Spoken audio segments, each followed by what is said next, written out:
Brandon Edmondson from Permobil, the Director of Clinical Sales and Outcomes. And we really look forward to giving you guys some great information about front-wheel drive, how it exists today, and then how we are going to be seeing it in the future. Just a few housekeeping items before we get started on the content. I wanted to let you all know, if you're not using Google Chrome, GoToWebinar does tend to work a little bit better in Google Chrome. That's just one item. The other thing, we're keeping everybody on mute today. So if you do have a question, please enter it into the question box. And as soon as we are able to, we will get to those questions. Also, if you've been on any of our previous webinars, we have done a certificate that is automated after the completion of the webinar, and we are changing that for this webinar. So you'll actually receive an email with a link, and you'll enter your personal information, and then you will be able to get your certificate. In addition, there are 2 handouts that you can access on your toolbar there, and we would love for you to go ahead and download those during the webinar, and those are available for you. So thank you so much for attending, and this webinar, this is being recorded, so this will be available for both yourself and for any coworkers that were not able to make it live. We can definitely get this recording to them. So we're going to go ahead and get started with the content. Thank you guys so much. So we have our first interactive poll, and so this is just to kind of get to know who's in our audience today. So if it's safe for you to click on your screen, please do so. So we would like to know who is joining us today. So do we have some individuals, some consumers, some clinicians, people that work as wheelchair providers, anybody from any funding sources, and anybody that is a family member of someone with a mobility impairment. So looks like some of the reports are coming in here, and we have about 12% people that are individuals or consumers of wheeled mobility products, 40% are PTs or OTs, about 50% are equipment providers, and then we have a couple of people that are family members. So thank you all so much. I'm glad we have a really diverse group here. It should bring up some great questions. All right. So the first thing we wanted to start off, and the reason we wanted to focus this webinar not only on what's up and coming with Permobil in regards to front-wheel drive, but also want to discuss our established history and experience with power mobility, and specific to the front-wheel drive. We at Permobil have over 50 years of redefining not just ability, but also mobility. And that is especially true when it comes to our front-wheel drive solutions.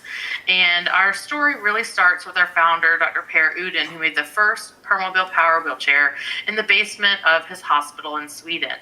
And he really believed that there was a better solution out there to allow his clients and patients to get independent mobility, and that is how he created the Permobil. And you can see from 1966 on, we believe in the benefit of front-wheel drive as the ideal platform for indoor and outdoor mobility. And as you may recognize from some of these photos, we've also had a long-standing history of integrating seamlessly power seating systems in our mobility base. And you will see that continue into our current and future product lines. So what front-wheel drive from Permobil are you most familiar with now?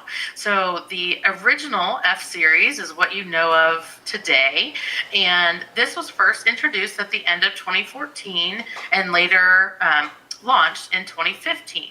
And we were really excited about the launch of this product. We had modular chassis design, which allowed for increased ease of serviceability. It also allowed the redesign also gave us really stable and compact wheelbase. We had smart programmable actuators, and most importantly, we were able to provide the client with the ability to stand in their power wheelchair without compromise. No longer did you have to sacrifice the loss of posterior tilt. And we even believe in front-wheel drive for all of our patient populations that might use our mobility solutions, especially in pediatrics. We say especially because when a child is so young or is so small, they are actually positioned right over that drive wheel. So they find it very intuitive, very easy to maneuver and navigate, and getting up very close to whatever object or work surface that they may encounter. And you may even see some really new, exciting front-wheel drive for our pediatric population coming out later this year. So stay tuned. So our second and final poll, we wanted to ask you a question about kind of what are your perceptions related to what you know already of front-wheel drive. Do you typically think that there is a lack of steering control at high speeds? Do you usually think that a barrier is home accessibility? Do you usually think that a barrier may be difficult to negotiate inside of a van? Or do you think that there's no perceived barriers because you love front-wheel drive? And maybe that one will win. Or maybe that's what you're here to learn today. So it looks like with about half of our audience reporting in, we have 20% that do think that there is a lack of steering control at high speeds. About 30% feel like a perceived barrier is that decreased home access. 16% find that it might, or have a perception that it might be difficult to negotiate in a van. And 30% say that there's no perceived barriers because they love front-wheel drive. So that's wonderful. So you're just here today to learn about what's new. So you already know the benefits. So that's wonderful. Thank you so much for participating in that. So let's talk about some of those perceived barriers and also the potential benefits of front-wheel drive. We have quite a few potential benefits. The proximity to surfaces for function, and we're going to go into each of these in a little bit of detail. So we want to get closer to surfaces for function. We want to navigate tight corners. Front-wheel drive also helps with obstacle negotiation. It also can potentially provide improved suspension over some of the other drive wheel configurations. Also has enhanced stability, which provides us the ability to increase our active reach ranges and our standing ranges. And we will address the tracking and control issues throughout this webinar as well. But most importantly, when you're selecting a mobility base, we realize that front-wheel drive is not for every single person. The purpose of this webinar is just to highlight the front-wheel drive. You may find a different drive wheel configuration meets that person's needs. And as long as you're taking in the individual's needs, preferences, activities, and environments of use, there definitely could be a different wheel configuration that works best for somebody else. So when we talk about some of those benefits, the first thing that comes to mind is that front-wheel drive really gets you much closer for functional proximity to whatever work surface that you're looking to access. With front-wheel drive, your feet are tucked farther back. You don't have caster wheels that are interacting with your environment before you get to your desired position. You can bring your legs back behind you and get up even closer to desks or work surfaces or cooktops like you see in our photo right here. You can also improve transfers because, again, you don't have those front caster wheels that you have to navigate around. And you can see this photo. I love this photo because this young lady, she's getting as close to her desired surface as possible. And it really depicts how with the front-wheel drive power wheelchair, she can navigate this environment with little to no barriers. Someone doesn't have to bring the jewelry up to her or over to her so that she can see it. She can drive right up to that surface and get as close as possible with that front-wheel drive configuration. So what does the research show us about, how we should select and what features and functions do we want from our power wheelchairs? We have an article from 2010 that is really what we go to when we're trying to say the benefits and potential barriers of the different drive wheel configurations. And this was by Kuntz in 2010. And what this showed us, what this showed us was that a front wheel drive power wheelchair had required the least amount of space to make a 90-degree turn. And then they also reported that a mid-wheel drive power wheelchair required the least amount of space to do a 180-degree turn. And then finally, they reported that mid-wheel and front-wheel drive were better for maneuvering in confined spaces. And again, this was all this maneuvering in tight spaces is related to comparing it to a rear-wheel drive. So what the research is saying is that essentially mid-wheel drive turns in one position better, and front-wheel drive is going to navigate those 90-degree turns a lot better. So what does our environment really require us to do when we're in a power mobility device? Are we making a lot of 180-degree turns, or are we really actually only turning 45 degrees, 90 degrees at a time and then going the other direction? There's not a lot of environments where you have to do a complete or a half turn in space and go right back to the direction where you started. We're usually making small changes in our course correction and then making big turns when we need to completely change our direction. So it's just interesting to think about. Again, there's a drive wheel configuration for everybody. But we're going to give you a couple of examples of how front and mid-wheel drive can be used in terms of navigation and maneuverability.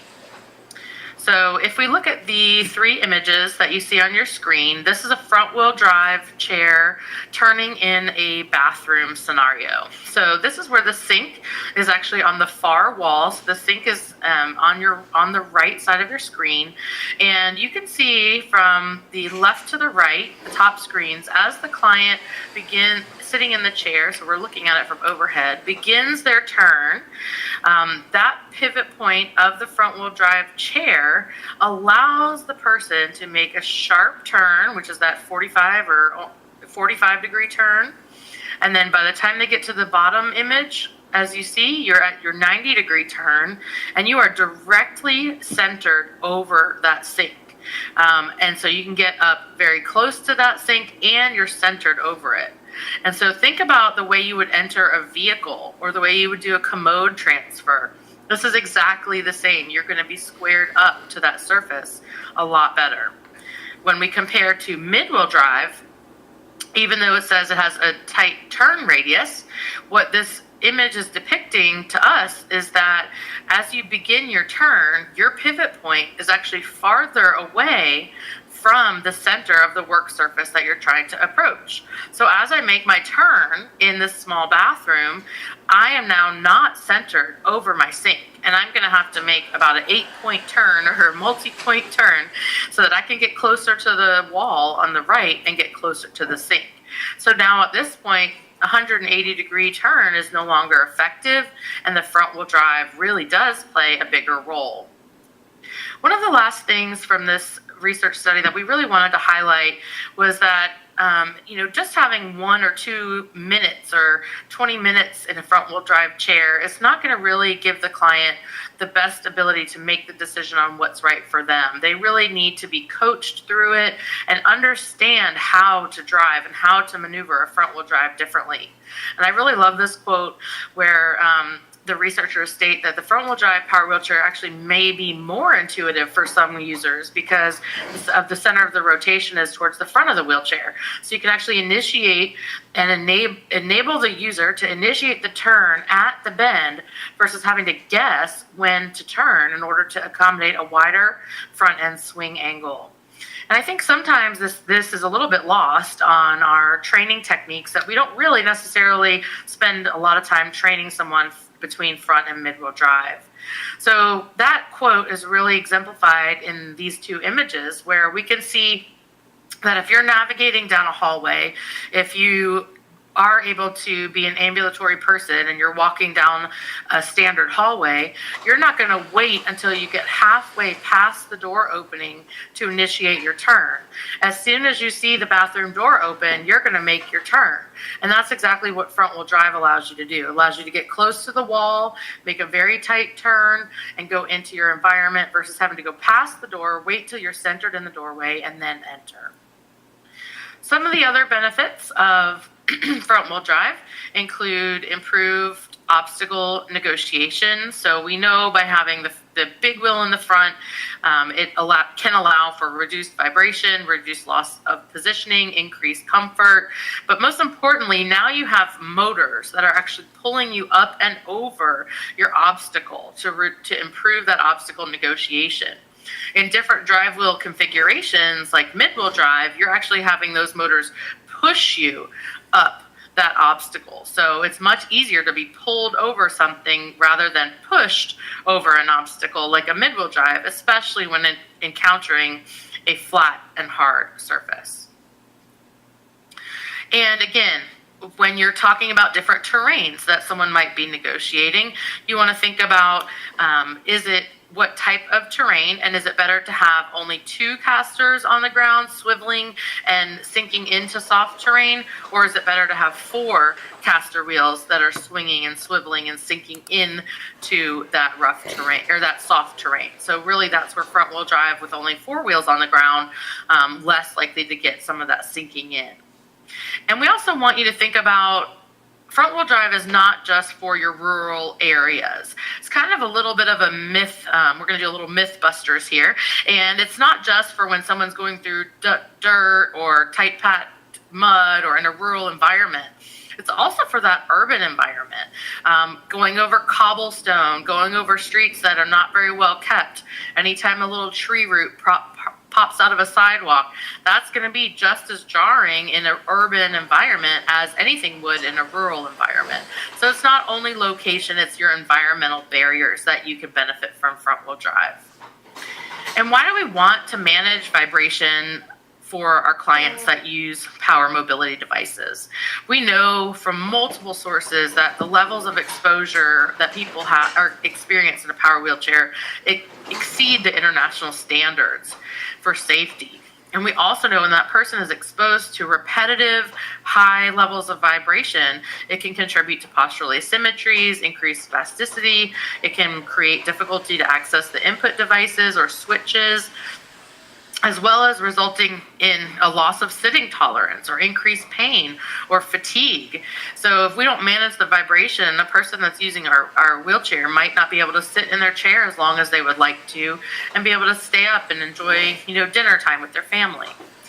And not only do we have research to support the potential barriers, we also have a client-reported survey that told us that the number one request in a power wheelchair is increased drivability on rough surfaces, and the number 2 request is improved comfort. So we have the research, we have the report, and now we have to have a solution. So what is the solution? It's when you have a suspension system for every wheel that is making contact with the ground when it's driving. So you have Comfort Ride and Comfort Ride Pro. Each wheel has its own suspension. There's a shock for every wheel. So this is a side profile of the front wheel drive base, the F3 base, and you can see that there's a suspension spring going to the front drive wheel and to the rear caster arm. The Comfort Ride is available on the F3, and the Comfort Ride Pro is available on the F5 and F5 VS. And what makes it the Pro version is that you have an oil dampened suspension. So all 4 wheels get this amazing suspension treatment, and the main goal is decreasing the vibration that is translated up to the client so you can be more comfortable, sit in your chair longer, navigate whatever obstacles might be in your way. And also, when you are selecting front wheel drive, you're selecting it because it is designed for stability. The positioning of the batteries, the positioning of the chassis, all those things, when planned out appropriately, allow for the client to have the best distribution of weight over the base, so that we have stability both in an anterior position when going downhill and when in a posterior position when doing power repositioning with power weight shifts. What this enhanced stability also lets us do is maximize our power seat functions. So when we select a front wheel drive, we get more active reach. We get more forward tilt, more anterior tilt, which leads to more functionality.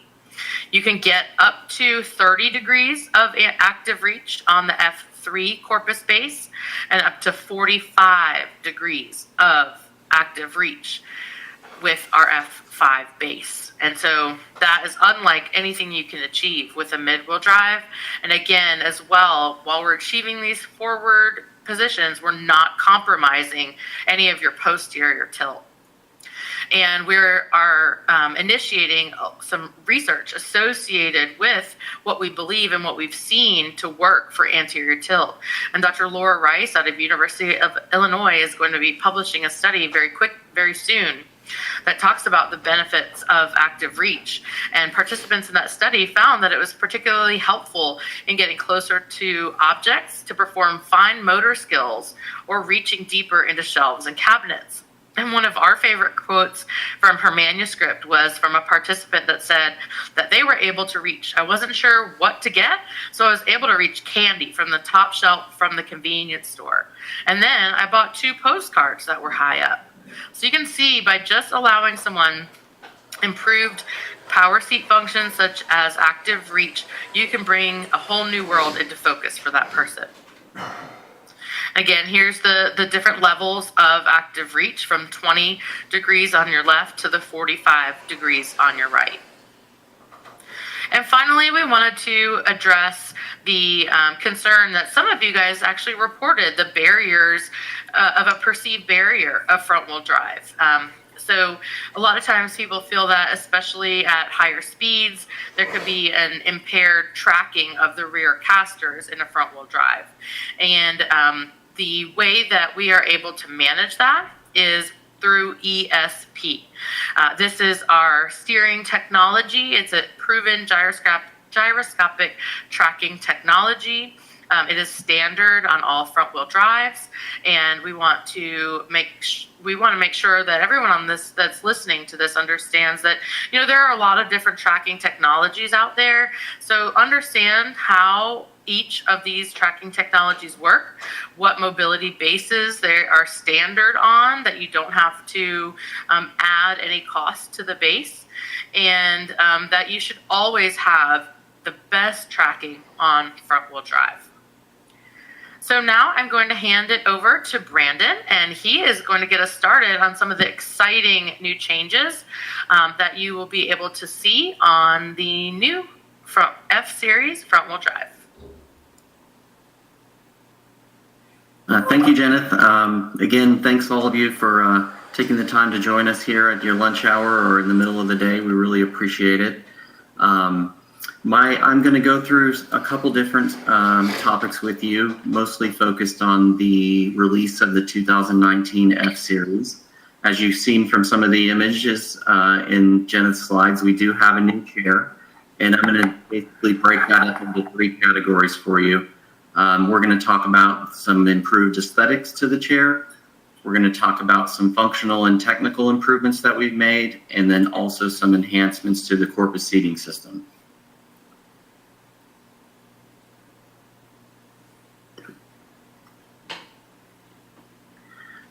A couple quick just housekeeping things regarding the launch of the chair. The 2019 F-Series chair is actually going into production on Monday, April 15th. The production will start, so people who have quotes in the system now for current F3, F5 models will be transferred over to the new chair. So all those clients who have quotes in the system will be getting the new chair. And I'm going to give you a couple tools related to that here at the end that you can use to make sure clients get the right color conversion. And please download the brochure and share it with clients that are pending a chair or pending approval at the moment. But that production will start on Monday, and those chairs will start shipping out of Nashville very soon. We expect to get our reps demos out to the field here at the end of April, and you'll see more demos rolling out into hopefully your markets across April and May. As we talk about the 2019 F Series, we actually showed the chair at ISS in Pittsburgh a few weeks ago. And of course, the number one question we get is it an entirely new chair? And I would say that a really great way to think about that is to think about our chairs since they started. So obviously, there's a lot of chairs that came between 1966 and the C2K, the Chairman 2000 that launched in 2000. Only so many I can fit on the slide, but really every chair that we've launched in the front wheel drive segment is an evolution into the next. So there's absolutely components from the very first one, maybe not components, but ideals of powered seating and a power base that still live on today. There's components of Corpus from the C2K that moved its way into Corpus 3G in 2011. The 2015 F Series introduced the AP tilt into the Corpus 3G seating system, which enabled us to do active reach and stand our chairs in a different way. And the same will be said here for our 2019 F Series, as it's just a constant evolution where we're keeping the things that we think do a very good job, and we're making improvements based on feedback from the field, from ATPs, from clinicians, and most importantly, from our clients. On that note, as we discuss what our clients' needs are, the thing that occurs to us all the time when we get feedback from our clients is that the details matter. There's a great deal of importance placed on small gains, and I'm gonna talk to you today about some small improvements, and I'm going to talk to you about some things that we think are big improvements. One of those will be something as simple as maybe bringing the leg rest in a little bit tighter, a few degrees tighter leg rest that makes the chair a little smaller. And while that may seem like a small thing to you or I who are not using the wheelchair full time, that may be the difference between someone being able to fit in the van that they want to drive or the adaptive vehicle that they want to drive or not. It may be the difference between them having to modify a doorway in their home or not, incurring those costs. So the details do matter. We're going to focus on some big things and some small things today, both. So first, let's talk about the aesthetics for a moment.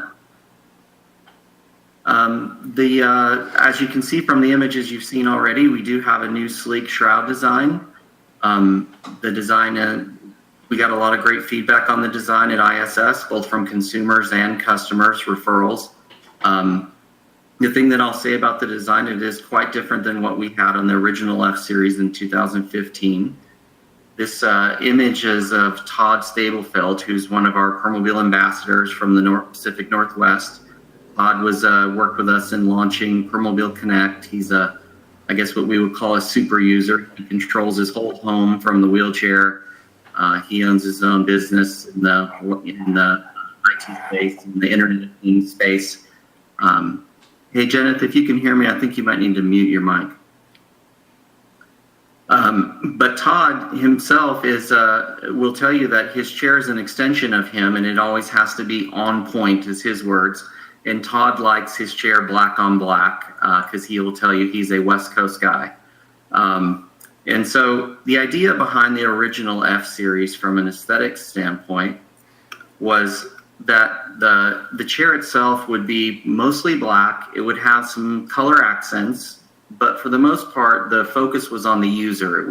We wanted the user to be the attention getter in the product and not the chair itself. And so that's why it was mostly black. It was very sleek and had the minimal color accents. And what we've gotten from feedback over the last 3 or 4 years since we launched the F Series is that some people do really want more color. So we do have folks like Todd that want the black on black treatment. And we also have someone maybe like Cindy Smith, who you've seen in some of these images Jenna shared with you. Cindy is Miss Wheelchair Tennessee, the reigning Miss Wheelchair Tennessee. And someone like Cindy may want a more vibrant color that helps her express her personality. So we are excited to announce that for the new 2019 F Series, we have an array of colors. We still have the black on black treatment for those out there who prefer that look. But we also have, I think, the most color choices we've had in some time as standard on the chairs. So 10 new vibrant colors of kind of every different color palette are going to be available. We're also going to have a premium metallic option on the F5 initially, on the F5 and F5VS models, which are a really cool metallic looking shroud. For those of you who were at ISS and got a brochure, the bronze color was called rose gold on your brochure. So we quickly realized that it was more bronze than rose gold after getting some feedback. So just FYI, if you got one of those brochures at ISS, it has been updated, and the color chips will be updated. So we're real excited about things. These look really fantastic in person. And of course, we will continue to offer all of the hydrographic dip packages that we currently do, including some new ones down the road. Just a quick note about our hydrographics. You know, we do have carbon fiber. We actually have a hydrographic package that was designed by one of our clients. We're really proud of a local user in Tennessee that was a graphic designer. We also have the American flag patterns, which we offer to the VA at no charge. From just FYI, if some of you are from our traditional dealer network, if you have a client that's a veteran, they can also get those hydrographic flag patterns. We have two, that's a red, white, and blue, and one that's a black and white treatment. Those are no charge for any veteran, whether they get the chair at the VA or not, just as a FYI. But overall, I want to say that I want to talk about some specifics about the shroud, and then I will say that there is more to the shroud than just a new look. There's some real functional improvements that we're getting from the new shroud. And one of those is, this is a view of the front of the chair with the front shroud off. So this is looking directly like behind the leg rests and some of our electronics components that are mounted behind that front shroud. We're making a change in production to change the ICS master module, which is the box that controls all of our seat functions, from a horizontal position to a vertical position. And we're doing that for a couple different reasons. One is to keep any sort of driving rain from trailing down the cables that could possibly, cause damage to the electronics. That's one benefit. The other benefit is actually takes up less space in the way that we are going to start mounting it.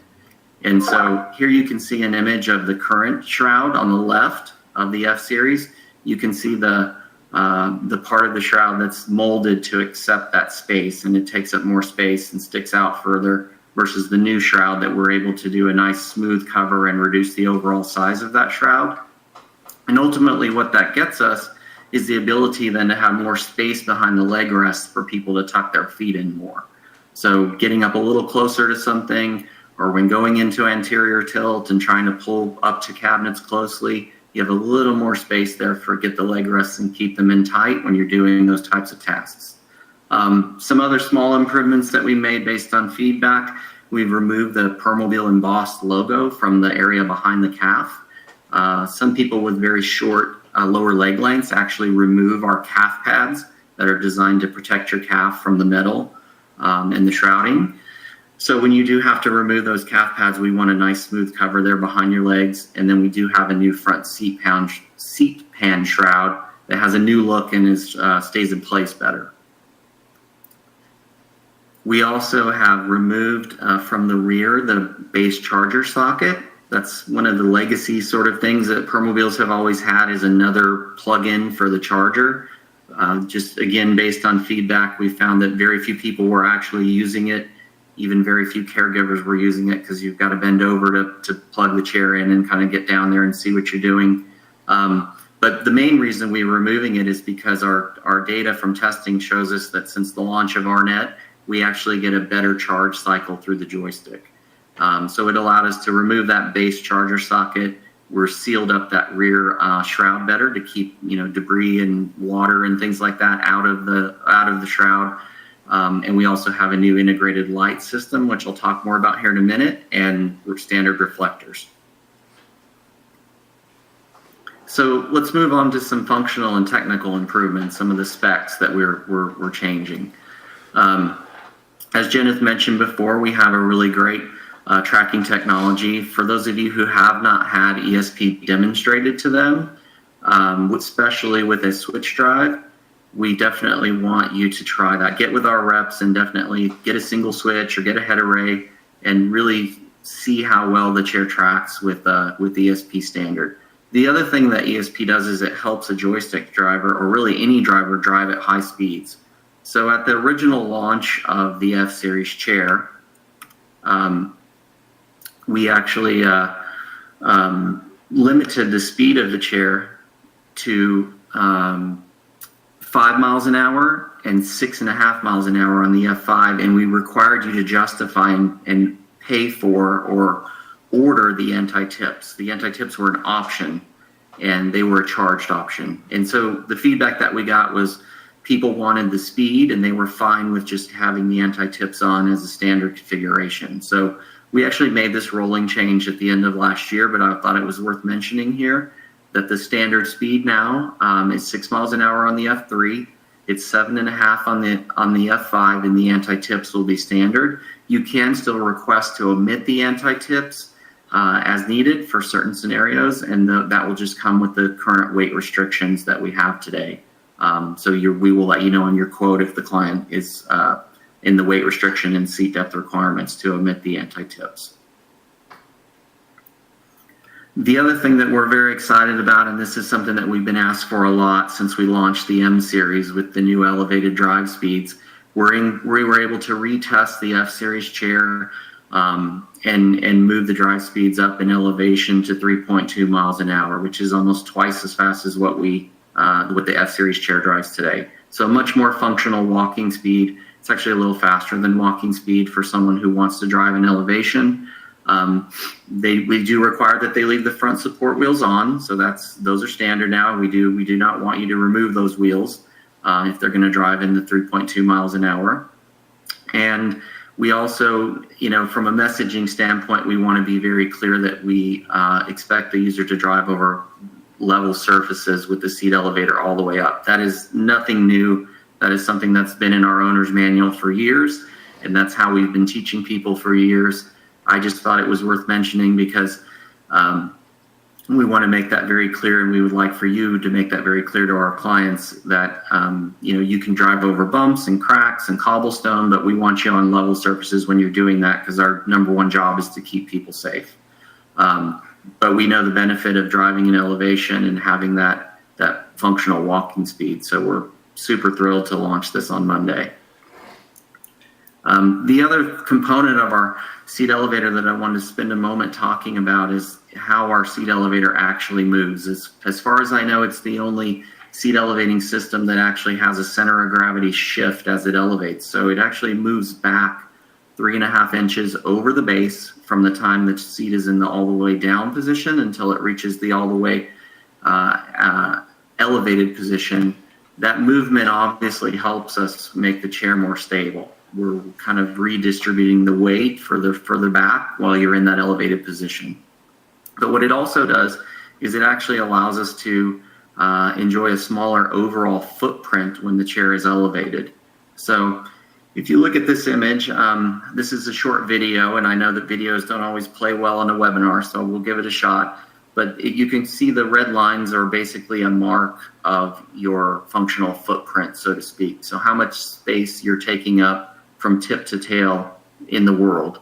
And as I elevate the chair, I'm going to give it a moment to play. You can see that rear shift really reduces that overall footprint. And so it's not necessarily about getting up closer to things. It's really more about reducing that footprint. So when you turn and you need to fit in a tight space, let's say a scenario like this, you actually are 3.5 inches shorter. So if I'm in a crowd and I want to take up as little space as possible, or if I'm in an environment like this, a very narrow hallway in a library or a narrow corridor, this particular picture, if the client would lower the seat all the way down, they could not even sit at that angle and approach the bookcase. So it gives you a lot of functional benefit in the elevated position, which we love. We know a lot of people use it in the kitchen, etc. When you're between like an island and a cabinet, or you're in a pantry, being elevated means you're the smallest footprint you can possibly take up, which we think is a huge benefit. We also have a new recline actuator that is twice as strong. It's also quieter. We actually presented some of this information at ISS a few weeks ago, And this is one of those things that's really excellent for us to talk about now, having our Connect data of how we're looking at the Connect data to try and measure improvements in their wheelchairs. So the story with our recline actuators, we got reports from the field that when the recline is severely loaded, we were getting some overcurrent errors. So usually for someone who's maybe over 265 to 300 pounds in that top weight range of our chair, and their chair is tilted significantly and they're closing the back angle, we were getting some reports of an error code popping up on the joystick. And that error code is designed to protect the actuator. So it's basically designed so that if you're parked up against the wall, maybe the client doesn't realize that they're close enough to the wall that the backrest is running into something, it actually stops the actuator from working so the motor isn't burned out. But it was really hard for us to track how many of the occurrences were happening because it really isn't an item that's warranted. Usually people just sort of change what they're doing to accommodate the need. So it wasn't necessarily something that we could track through warranty parts, etc. So we ultimately felt like we had enough feedback from the field that we sourced and redesigned a recline actuator, and we implemented that on the M-Series chair a while back. Last year, after having a year of connected chairs out in the field, we were deciding whether or not to pull the new recline actuator over to the F, which we planned on doing, but we were actually able to run the data and tell how much better if it had actually made an improvement in the minimization of the error codes. And so it's a really cool space for us now, not for me to just tell you we have a stronger recline actuator and we think it's going to be better, but actually tell you over the course of a couple thousand users that we analyzed last year that the occurrence rate of that issue was cut by more than half. A new stronger recline that we know is stronger from a specs perspective, but we also now know is stronger from a real usability perspective from the field, which is a very different space for us to live in.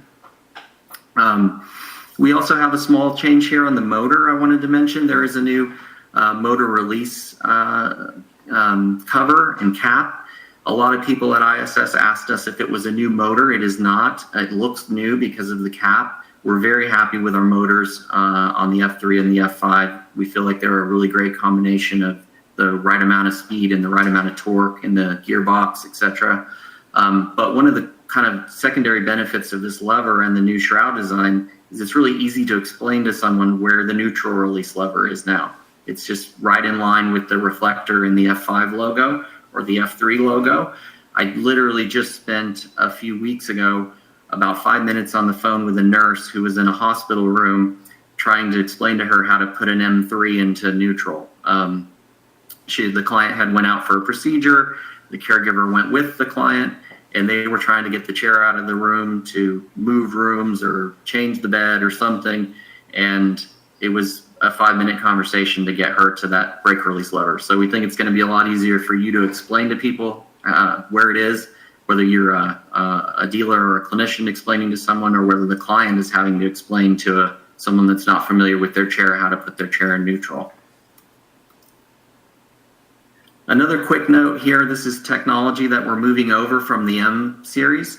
Our caster glide technology, which is the system that allows the casters to turn freely, but ideally not let the casters flutter at high speeds. When the original F series was launched, it came with an adjustable friction brake kit, which is basically exactly what it sounds like. It's adjustable tension, if you think of it that way. And it was really tricky to adjust. It always kind of felt like it may be a little too tight when you're trying to go slow and just make nice smooth turns, and maybe a little too loose and you would encounter flutter. So getting it set just right was a challenge. We were able to eliminate that obstacle on the M series with the launch of the caster glide technology. That is pulled over to the F series now. So you have a good control at slow speeds. The caster turns very freely. When you're going from reverse to forward, you should feel much less of a strain on the pivot joint. And then also at high speeds, if you're going 6 miles an hour or 7.5 miles an hour in F5 and you hit a bump, we can significantly reduce the amount of caster flutter that can be incurred. The other thing that we're going to pull over from the M series is we'll offer the aggressive tread tires, which we have always offered, which is a belled shape already, but we'll also our non-aggressive tread caster setup, will be this middle shape here that you see circled. And the idea behind that shape when we launched the M series is that it's sort of a trade-off between shapes and casters. The one on the right that's very narrow is going to put less of a contact patch on the ground, and it's going to be easier for the chair to spin and turn. Think of it almost like a soft roll caster for our highlight chair or a manual wheelchair. It puts a narrower trek on the ground, so you don't get a lot of rolling resistance from it. And then the wider caster here on the left would obviously be better in soft terrain, kind of like the image that Jenna showed earlier of the F5 parked in the soft dirt. A wider caster is not going to sink into that. So the shape of the caster that we've chosen and designed is sort of the best of both worlds. When you're on hard surfaces, you get that narrow contact patch. And when you're in the grass or softer ground, you get you sink in more, and eventually you get the benefit of the full width. So that's sort of the idea behind those shape of the casters, and those will be pulled over from the M and available now on the F series. Another thing that you may have noticed is we have a caster mud guard, or if you're in the South, we're cool with you calling it a mud flap. The caster mud guards are going to come as part of the package if you get the aggressive tread tires. The aggressive tread tires are now going to be available on the F3 as well, and you're going to get the caster mud guards as part of that package. You can see this image on the bottom left, what a great job that they do in the rain when it's dirty. If you live in an area where you have a lot of snow melt and people are driving across these, wet ground, it does a really great job of keeping the chair clean, keeping dirt and water out of the, actuators and electronics and underneath the chair. I've even seen the rear quadrant of people's cushions get dirty in these scenarios, kind of on the back corners. So it does a really great job of protecting that and keeping the chair clean. So that will come standard with the aggressive tread tires. We talked about the lights just briefly and the rear tail lights and new reflectors, but we do have a completely newly redesigned LED light kit. We were pretty happy with the lights we had before. We felt like they did a good job, but these are actually twice as bright, and there's some really good reasons why we're making them really bright that we'll talk about. We also feel like the mount is, we've improved the mount. It's stronger than the mount we had before. The old lights, oftentimes the mount would crack when clients would just have to negotiate up close to something, whether it be a toilet or a bed frame. They're just kind of right in that space where they can get in the way of things when you're trying to get really close, because there's a limited amount of spots where you can put the lights where they're really functional, where they clear the client and light the pathway for them. But the message here is that we have a truly functional lighting solution. At nighttime, you can see this is the light distribution. The thing I would advise you if you're choosing lights for your client is make sure that they actually do a great job working at night, bringing that safety to your client when they're driving, in an unknown area, for example. You really want it to light the path clearly for them. The other benefit of the lights is we wanted them to actually be bright enough that they could be seen during the day. So if you have clients getting the lights, I would advise them that when they're in an urban area, turn them on during the day, especially if they're doing a lot of crossing of streets. Crossing the street in elevation is also a good idea, so you're more easily seen by cars. Just like cars have daytime running lights for a reason, those lights are designed to catch your eye and increase safety when driving. It's the same could be said for our chairs. We really wanted a light that could be seen even during the day.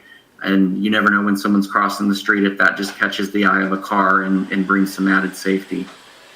Some of you might actually remember this news story from years back where this young man, luckily this is a good story that he was okay.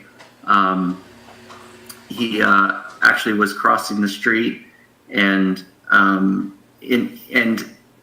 a truck didn't see him, basically.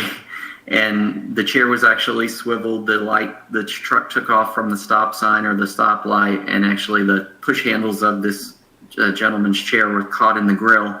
And the truck actually went and got on the freeway and went about 4 miles before he realized, luckily other cars had seen and flagged him down, that there was a power wheelchair attached to his front grill. So anything we can do from a letting clients be seen perspective in an urban environment, and we think is a good thing. Lastly, I'm going to quickly go through some Corpus enhancements that we've made. The big news is we have a new cover. We are discontinuing the mesh cover, and we're still going to offer the leatherette. So starting Monday, you can choose leatherette or a new cover called what we call Stretch Air. You're already familiar with Stretch Air. It's the same cover we use on our chest bar and our knee blocks, on our 10-inch Corpus headrest. If you're familiar with Comfort Company products, it's one of the main covers they use on their cushions. The Stretch Air is just going to allow us to have that stretch cover that allows the client to sink into the foam and get a much more comfortable feel from the seating. The seating itself, we're redone the foam in the backrest cushion, and we've went with a softer base foam and then a 1/2 inch of an HR foam topper. So the HR foam topper, the reason why we chose that is versus a Visco is it's not temperature sensitive. So Visco, if you have the chair out in the cold, it can get very hard. And we felt like the HR foam was a better choice for us in all of our different environments that we sell chairs in. If you combine the new softer foam with the HR topper and the Stretch Air cover, we've gotten some really great feedback about the improved comfort. And really the way to think of it is your lateral wedges that come with Corpus do a better job. Your lumbar support does a better job. You're just sinking more into it. The cushion itself, one of the comments that we get from our Corpus cushion is that people really love the shape of it. And on our Corpus cushion that has the Rojo insert, the initial comment we always get is, oh wow, you use a much softer foam on the Corpus cushion with the Rojo insert called the Ergo Air. And actually it's the exact same foam, it just has a more stretchy cover. Our leatherette cover and our mesh cover just don't let you sink into it very much. So now having the Stretch Air cover, we're keeping the foam the same, but you're definitely going to sink into it. You're going to feel like it's a much softer feel, even if it's just the foam insert and not the Rojo insert. And we've also redesigned the insert. We've gone to a pre-contoured shape to hopefully help people stabilize the pelvis. Less posterior pelvic tilt. Basically, people are going to not slide out as much and just stay in position better. And we also have a much better transition to the front foam when people are scooting forward on the cushion to do things, whether it be getting ready to transfer or cathing, or they've just slid out of the chair some throughout the day and need to be repositioned. It's going to be a much smoother transition from the well to the front of the cushion than before. So definitely check these out when you see your reps demos and let us know what you think. The Stretch Air upholstery itself is a 4-way stretch material. It is breathable, and it will also protect the foam from moisture. So if you do spill something on it or you have an incontinent issue, it will not ruin the foam, and you can machine wash the covers. Real quickly, before we take questions, I wanted to talk about some resources we're going to share with you. And that email that you get from us after the webinar, where Jenith pointed you to get your certificate, we're gonna attach a video to that email, and that video goes over the new Permobil Connect activation method that we just launched. Basically, the activation method that we've been using in 2018, which we've gotten a lot of users connected, and we're excited about that. We're doing a lot of great work with the data. We're working with funding. We're researching seat functions. We're making improvements to the chair. We're teaching clients through the app the benefits of charging their chair and battery range, how far they go, how they're using their seat functions. We have a lot planned for the Connect platform. But the challenge is getting the chair connected. And what we do is we send an activation code to our dealers with the chair shipment confirmation. And that has to be carried to the delivery and then given to the client, and you have to find time to do it. It's just one of those things that there's so many things going on in a delivery that are very important, the fitting and showing people how to use the chair and getting paperwork signed for the funding source, that we wanted to make this easier, not one more thing. So please watch that video. Basically, you can do the user will now have the ability through the My Permobil app to pair with the chair via Bluetooth and get a verification code sent to their email address, and then just basically consent to sharing the Connect data right there on the platform. Okay. So our goal is to get a lot more chairs connected in 2019 and continue to grow this understanding of how people really use the chairs and help our dealers service the chairs better. Last but not least, one of the attachments that Jennifer mentioned, hopefully you downloaded it, is a color conversion chart. Next week, when we start building these chairs, if you have a quote in the system for red, for example, you're going to get the new red. We're not going to call every quote, every dealer back and go through the quote with them. If you picked green, you're going to get the new green. If you want something different, you need to let us know. But we will do the colors that we offer now. This shows the conversion that we'll convert it to. So it's pretty much similar in many ways, just a different design of the shroud. If they want a completely new cover, please do let us know and update that quote. And I'm going to pass it over to Jennifer now. I know we went through a lot of information, and we're happy to take questions now and, of course, after the webinar. Get with us.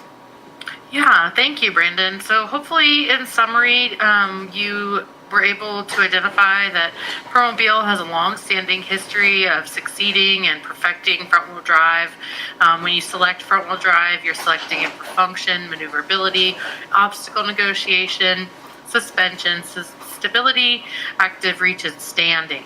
And then, of course, what is new? So our 2019 Permobil F Series, we've improved the aesthetics, we've made technical and functional changes, and we've also enhanced and improved our seating solutions. So I'm really happy that all of you were able to join us today. Here is our contact information, our email addresses for Brandon and myself. We wanted to make sure that you have that. Please check out any additional information at permobil.com. And then if you have any questions about the webinar, you can email education@permobil.com. We want to also mention that we have some great upcoming webinars. In May, we will be talking about a back support system. And then in June, we're going to be really focusing on the tailored fit available with Highlight manual chairs. So, now we are going to go ahead and just field a couple questions. We want to let you guys know that if we do not get to your questions live, we get all these questions sent to us and we will answer them because just for your time's sake, we don't want to keep you on longer than we need to. So, and also if you're listening live, you'll receive an email with a link to receive a survey, and within that email, you'll follow that web address, you'll enter your personal information, and it will generate the certificate for you. So this is different from our previous way of getting a certificate, so that it has a 1.0 contact hour assigned to it. That was requested from some of you guys. And also, if you're listening live or the recording, we will be sending you out the YouTube link for the Permobil Connect video. So a couple of questions that are coming in. Thank you all for some of your great feedback. One question was the difference between the F3 and the F5. Brandon, do you want to answer that? Sure. Yeah, the biggest difference is size, both width and length. The F5 actually uses a bigger 4-pole motor. The F3 has a 2-pole motor. And one of the characteristics of that motor, it is a bigger barrel on the motor, which gives you more torque. That increased space for us to mount that motor means that we actually have to make the chair a little wider. So it's about an inch and a half wider, and from 24 inches wheelbase to 25 and a half on the F5 versus the F3. And then the swing arms that hold the casters are a little longer too. So the F5 is going to be a bit more stable, which is why we offer more anterior tilt, for example, or we offer standing on the F5 platform versus the F3 at this point. It's a more stable platform. It also has more torque and speed in the motors. It also has a couple more inches of seat elevation, from 12 to 14 inches, and overall just a slightly larger footprint and kind of higher performing package. So that's the big differences. Wonderful. So I see a comment on here, and thank you so much for this comment, that, front-wheel drive definitely has its benefits, and the person made this comment loves front-wheel drive, always uses it, but maybe the people that are ambulatory in your life that are walking along with you when you're navigating your terrain do have to be a little bit more aware that of their toes when making those turns, because there's a potential inadvertent potential risk of them not paying attention to the way the wheelchair turns and maneuvers. So little caregiver training or accompaniment training may come along with getting that front wheel drive base. So I really like that comment. Excuse me. And then finally, our last comment, because I know we want to be respectful for everybody's time. Someone asked about custom molded seating and how we would mount that to this mobility base. And I'll answer what I know, and then I'll let Brandon answer as well. It really is going to depend on the custom molded seating solution that you're using. We have a variety of interfaces for aftermarket backrests. We can do sometimes some people, if it's not a very aggressive mold, it's just a foam mold. We'll actually have some people that will attach it right to the corpus back shell. So, and then we have specific ways that you can mount Autobach custom seating solutions. So it really depends on exactly which manufacturer, but we can pretty much make almost all of them work. Brandon, any other thoughts about that? Agreed. And, of course, future plans with the OBSS after we get OBSS relaunched after the move is to, work on a variety of different molding options and mounts for corpus where we attach directly to the shear plate to minimize seat depth loss. Great. And finally, I want to just close with, we are getting a lot of really great questions here. One person, I do want to clarify, the standing function, the standing power seat function is only available on the F5, which converts it to the vertical stand, the F5 VS. And you guys are just coming up with all these great questions. We can take some. I'm staying on for a bit. Stay on? Okay. Yeah. Okay. Great. If for those of you that have to go, we totally understand. And if you can stay on, and we'll see how many we can answer here in the next, let's say, 5 minutes or so. Awesome. And bye, Jackie. So one question was, do we work with physicians to get paperwork turned in for this equipment? And I want to just let you know, if you need assistance on navigating the funding environment, we could definitely help with that. We will not be able to communicate directly with with your physician, but we can definitely work with you and give you some guidance. We have a general funding email. It's US_funding@permobil.com, and that will include our funding and coding reimbursement specialists as well as all of the clinical educators. So we can definitely help you problem solve, but we cannot help you directly with a specific physician, but we all have a lot of experience in that world, and we can definitely help you out as best as we can. So I think this is a great question, Brandon. What made the difference so that the speed can be faster? What did we implement so that we can have that faster speed? Are you talking? I'm not sure if they're talking about an elevation or in when the chair is down. So I'll talk about both. Okay.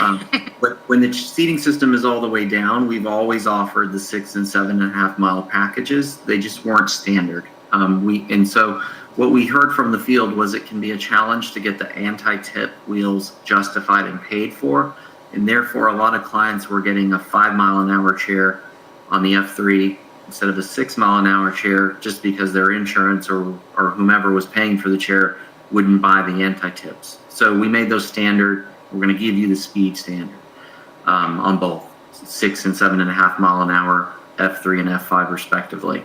On the elevated speed, it was really a matter of us retesting the product in all the different scenarios that we have to test it to make sure it's safe for our customers. And, that includes knowing,